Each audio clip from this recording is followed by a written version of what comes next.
Hey, I think I just saw someone who looked exactly like you walking down the street. I was driving past near the old shopping district. Are you back in town? Ah, Lucas, so you caught a glimpse of me, huh? Yeah, I'm back, just for a bit. Had some errands to take care of around here. And since the class reunion's coming up, I figured I might stay until then. Wait, seriously? You're back and you didn't even think to tell me? Come on, it's been forever! How have you been? I've been surviving, I guess. Nothing exciting. But wow, you're still living here? I thought I heard a rumor you were working in Silicon Valley. I was, but now that the company's opening a branch here in New York, they've asked me to manage the new office. I'm just crashing at my parents' place until I find an apartment. I bet Dad's thrilled to have you back. You were always his favorite.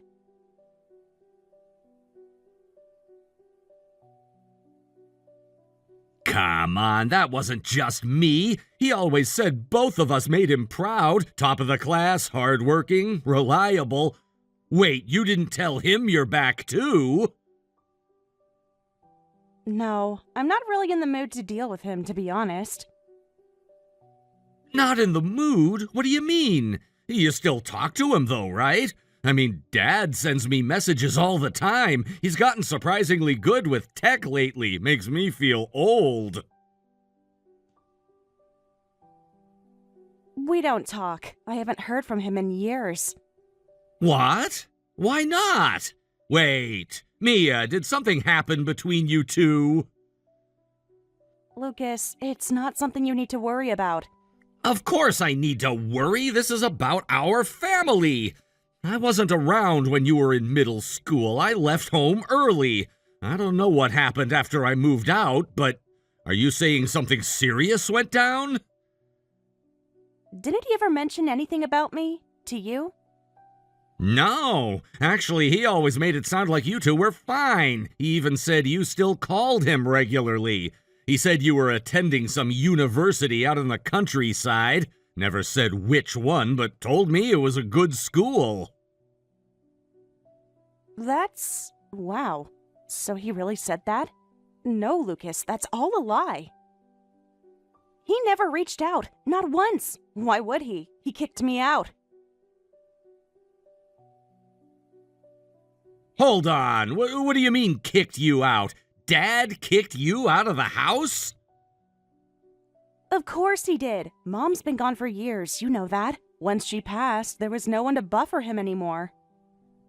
But he told me you chose to move out, that you wanted to live on your own, that you were ready. What actually happened? Why would he kick you out? Because I told him I wasn't going to university. Wait, what? You didn't go to college? That's right. But Dad said... He said I went to college, right? That I was off studying somewhere respectable. That's the version he tells people. That's the only reality he can stand. The truth is, he couldn't accept the idea that his daughter didn't go to college. He said people who skip university are trash. That I wasn't his daughter anymore. That I was a disgrace. Mia, I don't even know what to say. That's insane. I never imagined Dad could be that kind of person. He didn't show that side until you left. Once you were gone, he became someone else. When I said I wasn't applying for college, when I told him I wanted to do art full-time, he just snapped, said art was useless. Said it had no place in society, that it was selfish and stupid. But you've always loved painting. You were so passionate about it growing up. You'd lose yourself in it for hours. And Dad, I swear I remember him complimenting your work. He did, but it was only ever on the surface. The moment it became real, the moment I wanted it as a career, he flipped. So, is that what you're doing now? Art? Yeah, it's been tough, but I've stuck with it. I knew it. I had a feeling. You always said you'd be an artist. Even when we were kids, you used to say, "Someday I'll have my own studio and I'll paint until the stars come out." You remember that? Of course I do. How could I forget? God, Mia, I'm sorry. I'm sorry I didn't know. I should have reached out. I should have asked more. But I just assumed you were off living your life like Dad said. No, it's okay. You didn't do anything wrong. I mean, honestly, I kind of avoided you too. You did? Yeah, I was afraid you'd feel the same way he did. That you'd think I was throwing my future away. That you'd look at me with that same disappointment. But now that we're talking like this, I don't know. It's just nice. I'm really glad you're not like him.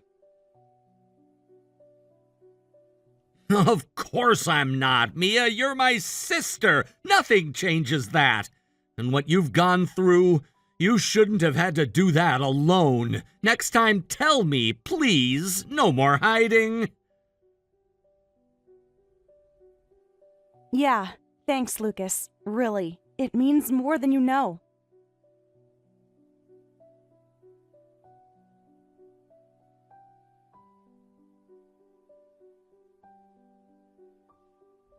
Mia, what the hell are you doing right now? Dad? What? Why are you suddenly messaging me out of the blue? Listen, Lucas is here at the house right now. We were talking about a bunch of things and somehow your name came up. Made me think about you. Oh, I see. You know, Lucas works for an international securities firm. He's got a very important, responsible position there. You know about that, right? He's been put in charge of the New York branch. That's no small feat. Yeah, I heard. Lucas has always been impressive. And every month he sends money home. $10,000? $10,000! But what about you? What have you been doing all this time? Not a single cent sent back. Not even one small act of filial piety. Dad, you kicked me out of the house. Wasn't that your way of cutting off our ties? Don't twist things to suit yourself. You think you can avoid being filial just because you were kicked out? Think again. I don't think like that.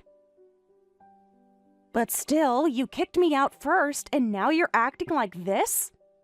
What are you talking about? You were the one who messed up, got kicked out because of yourself. You dragged shame onto your own father's name. I just said I wouldn't go to college. I had a dream to become a painter. You said you wouldn't pay if I didn't go to Franklin State University, so I thought I'd save money myself and make it happen. How is that shaming your name? Enough with the babbling! Painting isn't a real profession. Only a tiny fraction ever succeed and make a living. Most amateurs die poor, still holding brushes in their hands. You don't get reality at all, do you? Is dreaming really that wrong? Yeah, it is! I didn't raise you to be like that! People need to contribute to society, that's what matters! What kind of social contribution comes from painting pictures? You really haven't changed a bit, have you? There's nothing more to say. Goodbye. Hey, you're running away again? Compared to your brother who sends money every month, 10 grand, you're just a freeloader. You should take after your brother and send at least a cent. 1 cent? Fine, then I'll send just 1 cent. But don't contact me again after that. Really pathetic. I can't believe you're my daughter. You're the one who reached out first. We're better off without each other. Consider that cent your severance pay. And don't you dare go bragging to others that you're my daughter. Your very existence is a disgrace to your late mother. What? Our family is elite. Your mother and I met at an elite university. Lucas went to the same university. He's now a top executive. You're a high school dropout NEET, a complete embarrassment. Your mother's crying in heaven because of you. Mom always supported my dream to be a painter. Even now, I live with her memory as my emotional support. What does this guy even know about that? Ha! Calling your father this guy like that. You really show what kind of education you got, or rather didn't get. Don't drag Mom into this with your nonsense. She must be disappointed in you from up in heaven. No way. Don't act like you know. You know nothing. What could you possibly know about your mother? What do I know? Your mother might have said she supported your painting, but inside she was fed up. Fed up? Because you never studied, just drew pictures all day long. She was worried, wondering if you'd be okay. Ever since you said you wanted to be a painter, she was utterly disappointed. That can't be true. Why would a mother worry and be disappointed in her own child? Like I said, people have to contribute to society. You dreamed of doing something useless. Just painting all day is what lazy people think about to get by. Did Mom say that? Who knows? We never really talked about it. I didn't think you'd seriously want to be a painter. I never thought it was that serious. Then you don't know. Don't twist your mother's feelings to suit yourself. That's cowardly. Cowardly? You know nothing. Your mother threw away all the drawings you made as a kid. What? You used to give her all those pictures you drew. She might have praised you, saying they were good, but she tore them all up and threw them away. Bet you didn't know that. That can't be true. It is, accept reality. Your mother wasn't the person you thought she was. If she saw you now, she'd be deeply disappointed.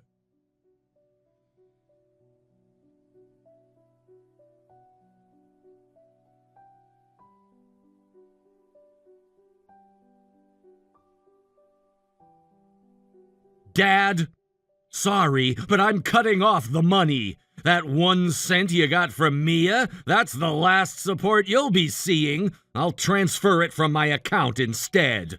Huh?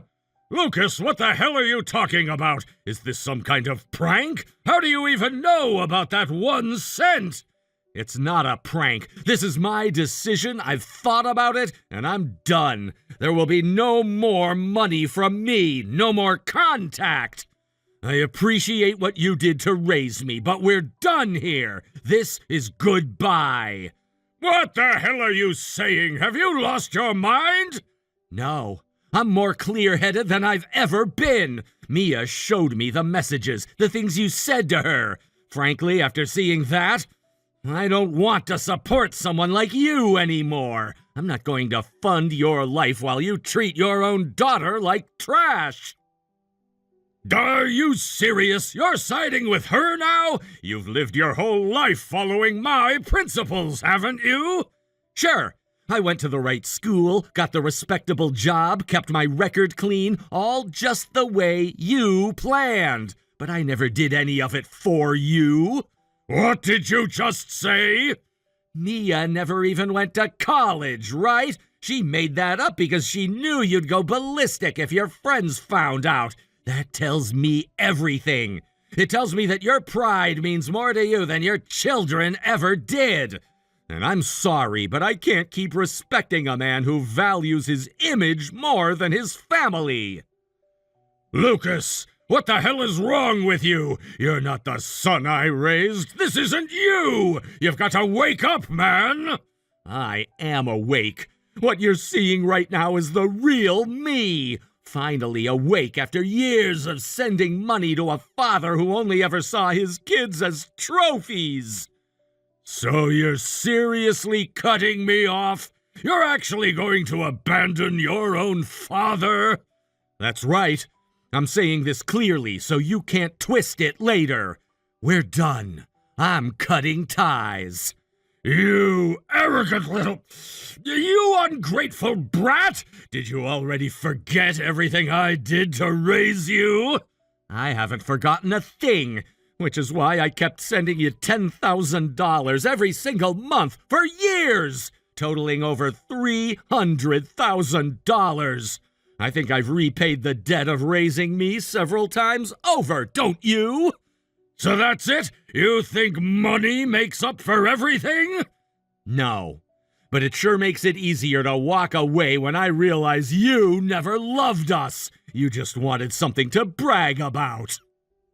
Let me guess, you're with Mia right now, aren't you? She must have shown you our messages directly. Let me warn you, don't trust a word she says. That girl is a leech, a jobless liar. You're being used, Lucas. Can't you see that? You're calling her a liar? That's rich. You've been lying to us our whole lives. And no, she's not jobless. I'm actually at her exhibition right now. Exhibition? Yeah, as in art exhibition. Mia's a full-fledged painter now. She's touring the country holding gallery showings, and the turnout today, you wouldn't believe it. Painter, huh? Anyone can call themselves that. You book a cheap hall, slap some paint on a canvas, call it expression, and boom, you've got an exhibition. Even a dropout like her could pull that off. Really? Then tell me this, can just anyone get a crowd? What?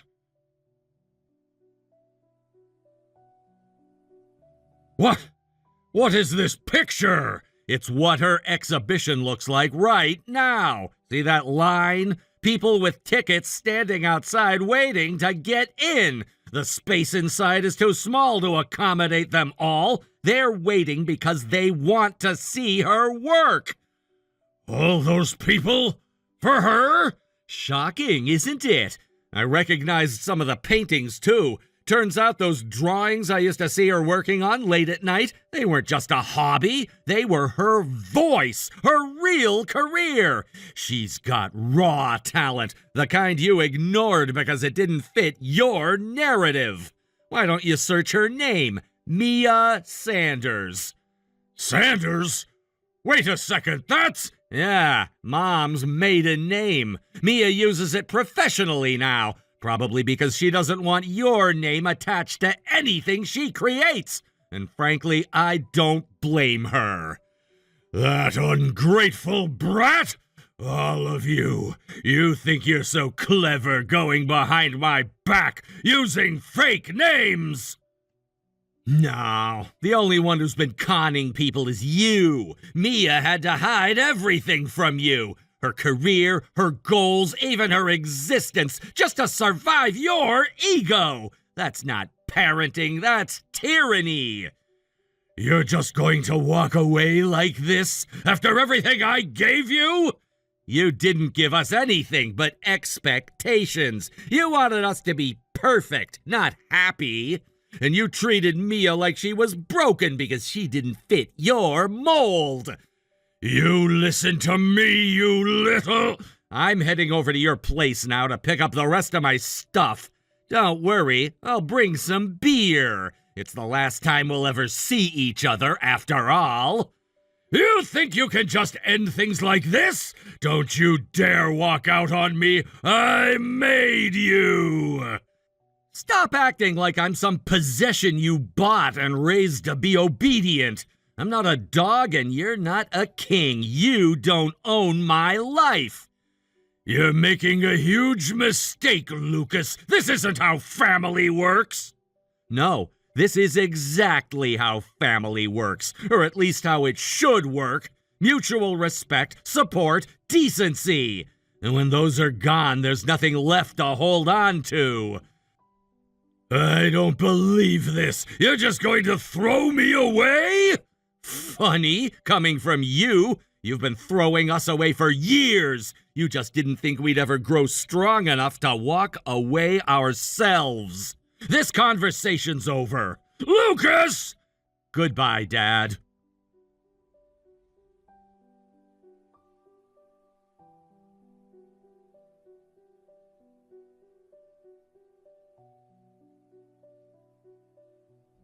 You ruined everything, you hear me? Everything! Now how are you going to take responsibility for this? Responsibility? For what exactly? Don't play dumb with me. You brainwashed Lucas, didn't you? He's acting completely different. He's saying he's cutting me off. No more support, no more contact. Sounds like you finally found out what kind of man you really are. And honestly, any decent human being would do the same. Who'd want to stay connected to you after knowing? So this is it, huh? You're really going to turn your back on your own father and mother? Mother? Don't lump Mom into this mess. She was nothing like you.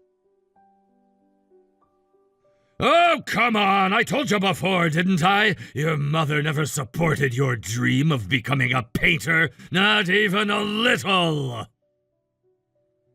Yeah, I remember. You said she tore up all my drawings and threw them away. That's right. I still remember her expression. Completely fed up.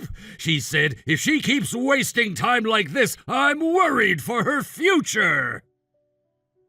Right. Then how do you explain this? What? What the hell is that?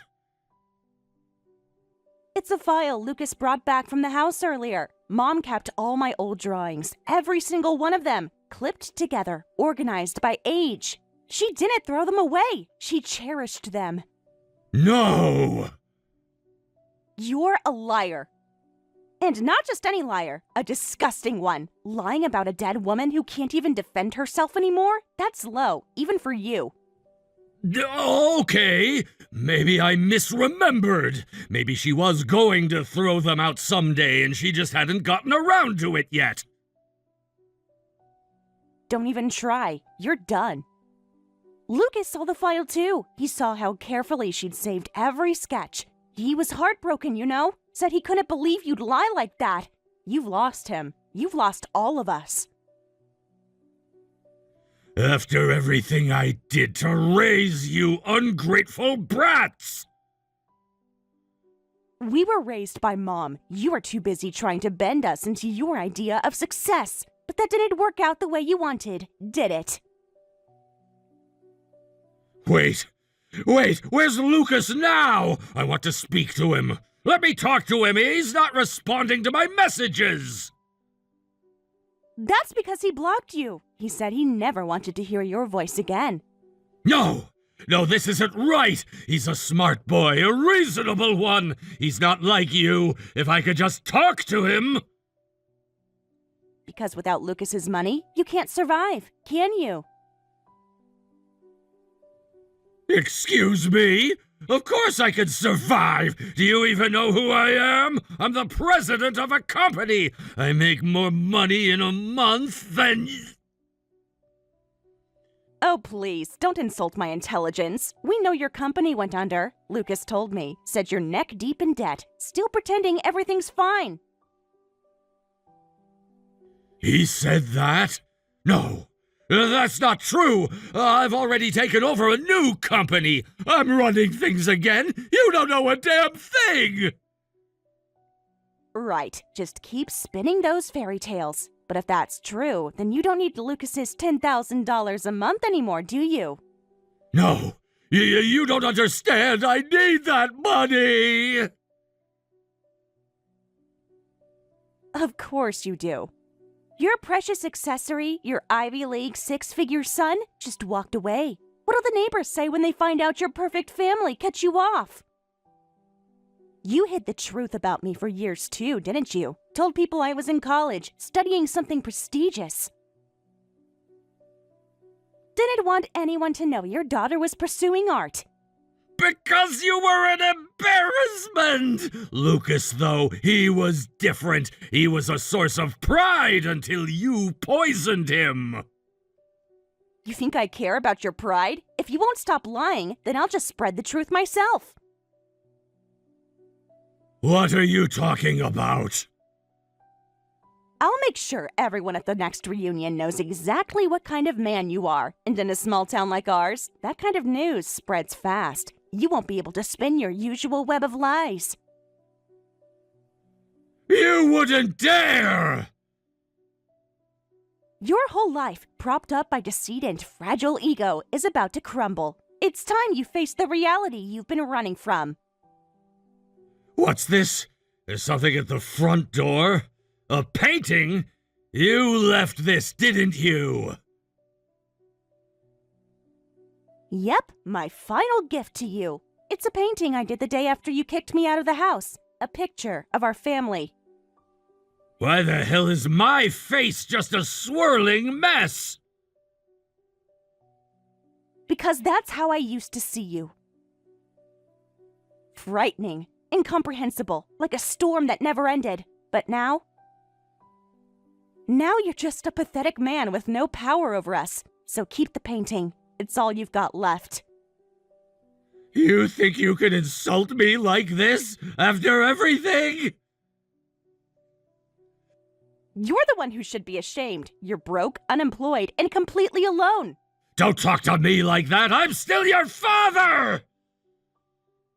No, you're not. You're just another stranger who made our lives hell and is now facing the consequences. Call it a tip from a stranger, then. Maybe instead of obsessing over us, you should start applying for jobs. You don't tell me what to do. I'm a grown man! I'm your father! You're nothing. You lost that title when you decided your ego mattered more than your family. Now go ahead. Be the man you claim to be. Stand on your own for once, because nobody's coming to save you.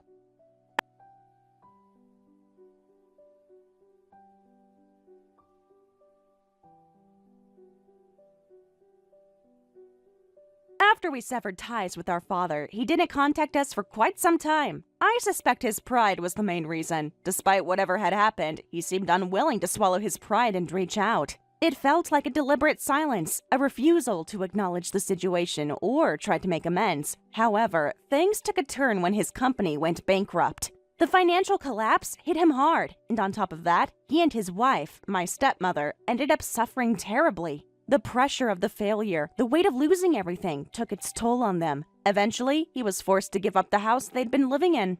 I can only imagine how painful that was for someone with such a strong sense of pride and self-worth. It was during this desperate time, when he had no means or energy to find a new home, that he finally reached out to me. Interestingly, he didn't try to contact my brother, Lucas. Lucas had blocked him, cutting him off completely, so my father must have figured that reaching out to me was his only option left. When he contacted me, the conversation was vague and indirect. He didn't come out with any clear requests or apologies. Instead, he skirted around his intentions and, in a roundabout way, began asking about my income as a painter. It was clear he was trying to gauge my financial situation without being upfront about his own struggles. I could sense his desperation, but I also felt a firm resolve in myself not to get drawn in. Without hesitation, I blocked his number. I decided then and there that I would not entertain any further contact from him. That chapter was closed. Around the same time, I shared what had happened with our old classmates during a reunion, and also with neighbors and people in the community. I didn't intend to spread gossip, but rather to make sure the truth was known, especially the many lies my father had told over the years. This act of revealing his true character, whether intentional or not, caused him to lose his standing in the town completely. Word got around that the man we once knew was not who he claimed to be. As a result, he couldn't stay in the community anymore. He disappeared. No one knows where he is now or what he is doing. Given how prideful he was, I doubt he will ever return. It's hard to imagine someone so wrapped up in their ego suddenly coming back and facing the people he left behind. But even more than that, I doubt he is living a life that sustains his pride anymore. From everything I've heard, he's probably living a miserable existence, struggling to survive. An ironic kind of poetic justice, if you think about it. Meanwhile, I've continued my work as a painter. Despite everything, I found peace and fulfillment in my art. It's become a way for me to express myself and move past the pain of my past. My brother Lucas, who used to be distant from me, has now become my biggest supporter. He's my #1 fan, always encouraging me and helping where he can. We've grown closer over time. It's like we're trying to build a new relationship, one that's free from the burden of the past. Lucas admits that he feels some responsibility for not noticing sooner what was really going on with our father. He tries to convince me that I shouldn't worry about it, that it's not our fault. But I can tell he carries some guilt deep down. That's understandable. When you realize that the person you looked up to was deceiving you all along, it's a hard thing to process. We weren't very close siblings before. Our lives took different paths, and we didn't really connect on a deep level. But now, with everything that's happened, I hope we can continue to grow our relationship. I want us to become the kind of siblings who support each other through thick and thin, a relationship built on trust and understanding, without hidden agendas or past wounds. I believe our mother, wherever she is now, would want that too. She always hoped for us to be close, despite our differences and challenges. I feel like, in a way, we're honoring her memory by trying to heal and build something positive together. Reflecting on all of this, I realize how much our family story has been shaped by pride, misunderstanding, and mischances. My father's refusal to confront his own mistakes cost him his family and his community. Yet, despite his failings, I don't harbor hatred. There's sadness in it all, a sadness for a man who couldn't find a better way. Through my art, I've found healing. Painting allows me to channel my emotions, frustrations, and hopes onto the canvas. It's like a dialogue with myself, where I can be honest and vulnerable without fear. The support from Lucas fuels this creative fire, and I feel grateful for the new bond we are creating. Looking ahead, I don't expect my father to reappear. He's chosen his path, and I've chosen mine. While it's painful to lose family in such a way, I've come to accept that sometimes people can only change if they want to. And my father seems unwilling or unable. Instead, I'm focused on building a life that reflects my values, integrity, resilience, and creativity. I want to surround myself with people who uplift me and who I can support in return. Family, for me now, is about connection and trust, not just blood ties. The journey hasn't been easy, but it's made me stronger. I'm learning that letting go of toxic ties doesn't mean losing family. It means making room for healthier, more genuine relationships. In the quiet moments, I often think about how different things might have been if my father had chosen humility over pride. But those are thoughts I don't dwell on too long. Instead, I put my energy into what I can control: my art, my relationships, and my future. In the end, life is about moving forward, even when the past is painful. I believe that with time, Lucas and I will continue to heal and grow together. And as long as we do that, I know we're doing right by our mother's memory and by ourselves. Since cutting off contact with my father, I've often reflected on how pride can be both a shield and a prison. For him, it was clearly the latter. He couldn't admit fault or vulnerability, and that stubbornness eventually cost him everything. It's a harsh lesson, but one I've learned firsthand. Pride unchecked can isolate you from the very people who matter most. When I first blocked his number after that desperate attempt to inquire about my income, I felt a strange mix of relief and sadness. Relief because I was reclaiming control over my life and refusing to be dragged back into a toxic cycle. Sadness because it marked the final severing of what little hope I'd held onto for a reconciliation or some form of healing. At the same time, sharing his story with old classmates and neighbors wasn't something I did lightly. There was always a fear that it would come across as spiteful or vindictive. But I realized that allowing his lies to persist would have done more damage, not only to me, but to anyone who might have trusted him. By shining a light on the truth, I was protecting myself and others from further harm. The fact that he disappeared from the town after his reputation was destroyed was a bitter but inevitable outcome. People couldn't ignore what they'd learned. The web of deception had been untangled, and the man they thought they knew no longer existed. I imagine that was a humiliating fall for someone who once held himself so high. Still, I don't feel joy in his downfall. There's only a quiet recognition that justice has been served in its own way. Life has a way of balancing things out, even if it's not the kind of justice you'd wish for anyone. For my part, I've chosen to focus on what I can build instead of what was torn down. My painting has become more than just a career or a hobby. It's a lifeline. Each stroke on the canvas is a step toward healing. The colors and shapes let me explore emotions that words can't fully express. Sometimes my paintings are raw and painful, other times hopeful and bright. It's a journey inward, one that's both exhausting and exhilarating. Having Lucas by my side through this has been a blessing. Our relationship was distant for so long, shadowed by our father's actions and the family's fractured past. But now, there's a new foundation being laid, one built on mutual understanding and genuine care.